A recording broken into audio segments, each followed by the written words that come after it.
Senator from Kansas, Roger Marshall, sitting on the Senate Finance and Budget Committees. Senator, good morning to you, and good to see you.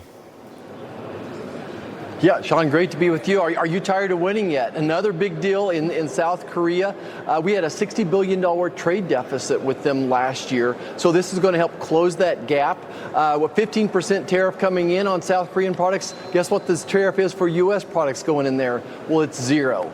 But more importantly, they're going to remove their non-tariff barriers and allow us to sell more energy in there. Beyond that, as you all mentioned, is that they're going to investing in America, $350 billion. I think part of this will be used on a ship fund. Right now, very few ships are made in America. I have a feeling President Trump is rallying some finances to start building ships in America again. Wow. Okay, that's very interesting, right? Because sometimes we get a number and we're curious to find out where actually that money will be spent. It's not just South Korea. Of course, several other countries announcing trade deals with the U.S. August 1st is the deadline. But Canada, Senator, is a much different story. And we kind of got an update recently on Truth Social. Canada just announcing it will be backing the statehood of Palestine. The president says that's going to make it very hard for us to make a trade deal with them.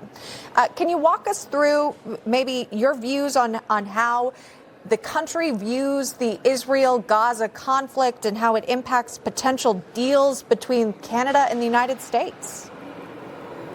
Well, look, I think Americans are tired of the killing in Gaza, that Israel needs to end this war one way or another. We need to stop this famine.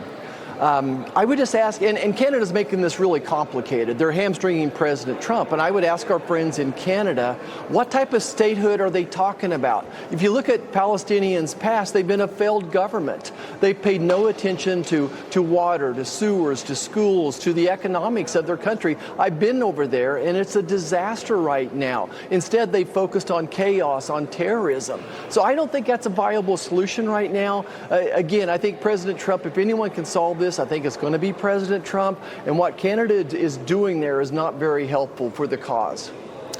I'm going to make a hard pivot, Senator, but I'm pretty sure you can handle it. Starbucks. Starbucks is making an attempt to put healthier items on their menu. I'm curious to get your take on this because the coffee chain is doing this. They're testing matcha and cold brew made with coconut water, also exploring syrup sweetened with agave instead of sugar as part of the push to make America healthy again. Remember, one of the keystones, if you will, of this administration. Your thoughts on this and seeing other companies trying to essentially make America healthier, making their products healthier? Yeah, I think they're more interested in marketing than they are making America healthy again. My favorite thing to do is to go into a Starbucks and order a iced latte with almond juice in it at Starbucks. I won't buy Starbucks, it's too expensive. But for my wife, she deserves it.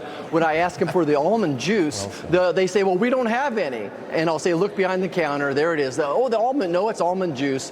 Look, I think milk, there's nothing healthier out there than whole milk as far as strong nutrients as well. I'm not sure what they're up to here. I appreciate them hopping on the bandwagon. I'm absolutely committed to making America healthy again. Yeah. Well, I'm sure your wife is appreciative of you forking out the money for her as well. Also, yeah, I know I was always confused. Almond milk, and you nailed it with the almond juice. I guess that's the better way to describe what that liquid actually would be. Senator, thank you so much for coming on with us this morning. We appreciate the time.